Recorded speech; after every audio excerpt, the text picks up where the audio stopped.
How to sign up for Paramount Plus. Hi everyone, welcome back to our channel. In this following tutorial, I'm going to show you how you can sign up for Paramount Plus. So in order to sign up for Paramount Plus, all you need to do is install the application first of all. So for that, go ahead and open up your Play Store, and then on the search box type in Paramount Plus. The following application, go ahead and tap the install button.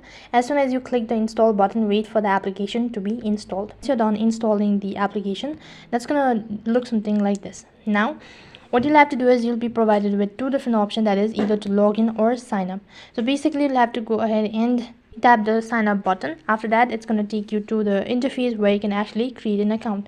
You'll have to register your email address, your phone number, your contact details, and along with that you also have to provide in your card details. Once you're done adding a payment method, then you will be asked to select the plans as well. I'm gonna confirm all of your information. That's basically how you can create an account on Paramount. That is all for this video. I hope the video was helpful. Make sure to like, share and subscribe to our channel. Thank you for watching. See you in the next video.